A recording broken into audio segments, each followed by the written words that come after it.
fashionistas, welcome back.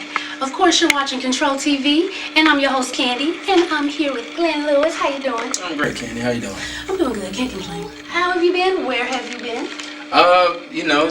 I've been working on music, Okay. and always staying busy that way.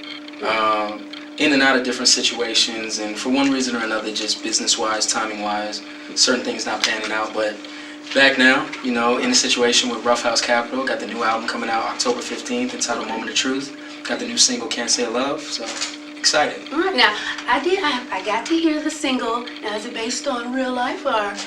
Right. Mm-hmm. Yeah, I've been getting that a lot. No, not really. It's more speaking from experience than anything else. Just knowing what it's like to have somebody that has a hold on your heart. Kind of thing. You might move through different situations, and you might even grow distant for a little while, but that person has a way of just having that effect on you no matter where you go or something.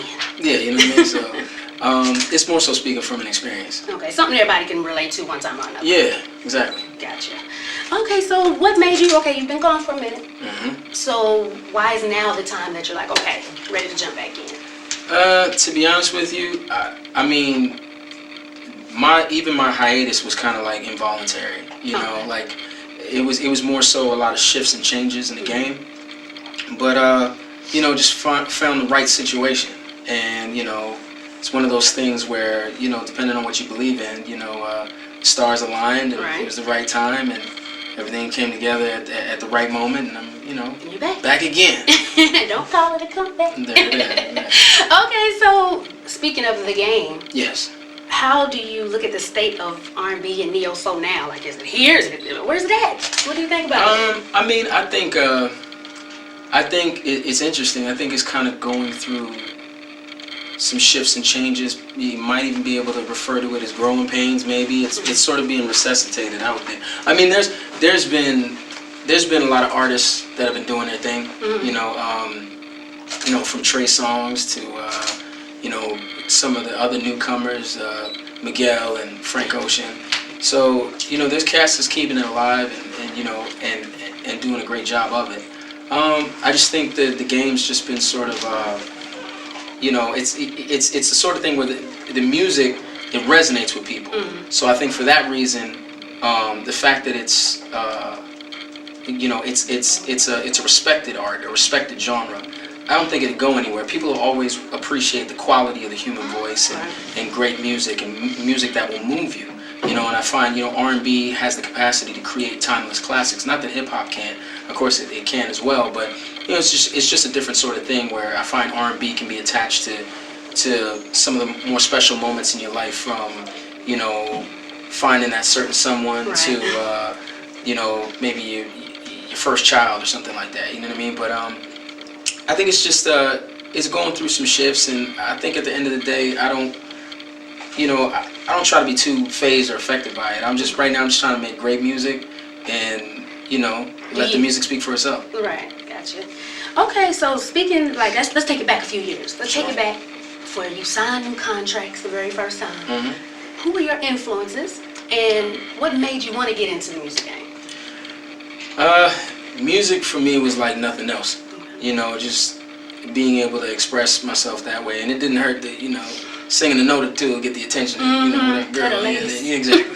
So that didn't hurt. Yeah, I caught the bug, and I love being able to express myself through writing songs, and then I started listening to certain cats, from Boys to Men to Jodeci to Guy. Guy was everything. Right. What I'm saying? And Stevie ended up being a huge influence on my approach to making music and just my perception of the world around me, just through the concepts of his songs.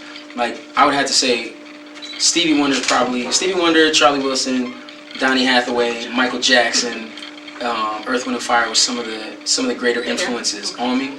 Now, when, like you said, you got bit by the bug at an early age, Yeah. right? So when you decided, okay, this is what I want to do, how were you able to put forth the steps to get in the music business, and what advice would you give, young gentlemen who are trying to get in the business now?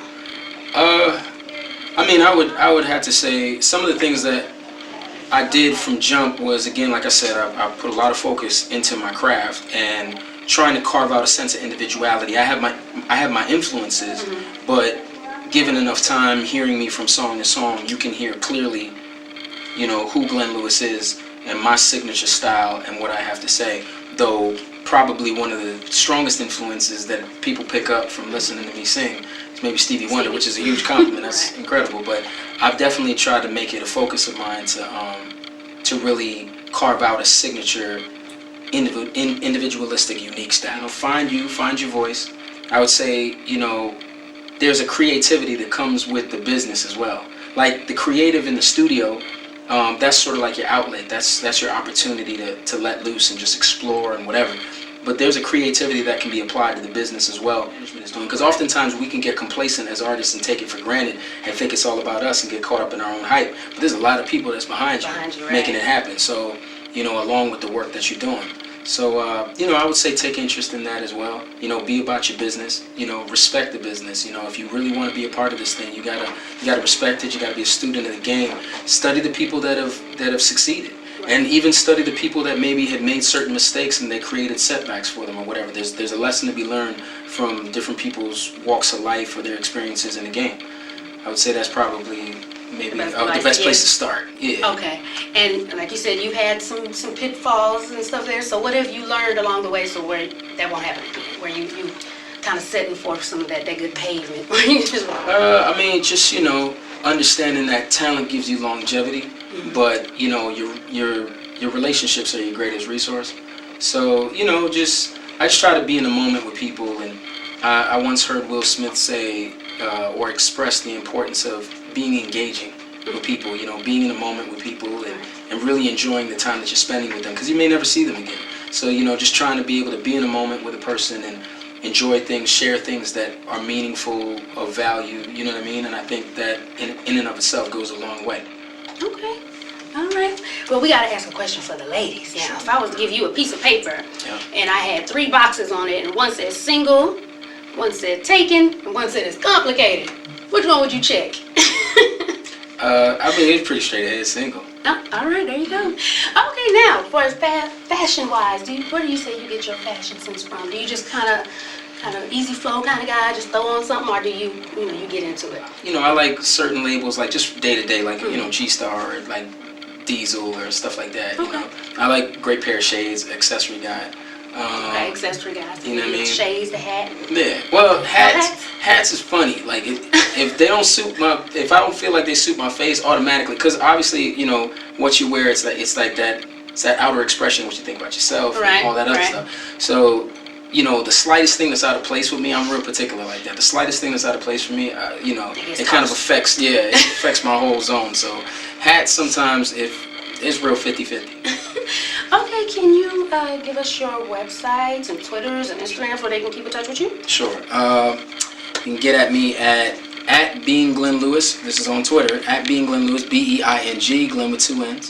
The Facebook fan page is Glenn Lewis #4 Real, and the official website is glennlewisofficial.com for shows, tours, and you just want to reach out, say what's up. I'm on there, so. He's single, remember?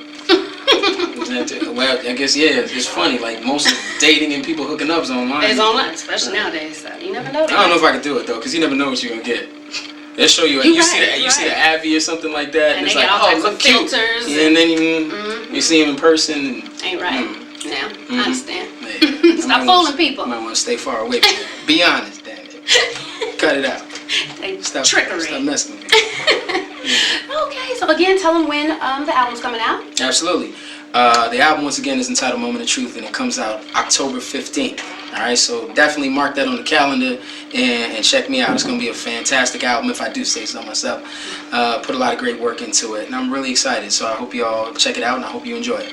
Definitely. So make sure to check out all the links, because I'm sure you'll be letting them know on your Twitters and your Facebooks and the website. Yep. Right? Yep. Okay.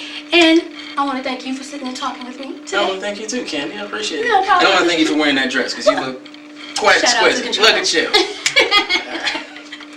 All right, sweeties. As always, thanks for watching, and remember, control your destiny. Gotta have the spotlight, face in the magazines, everything top notch, down to my Louis V's.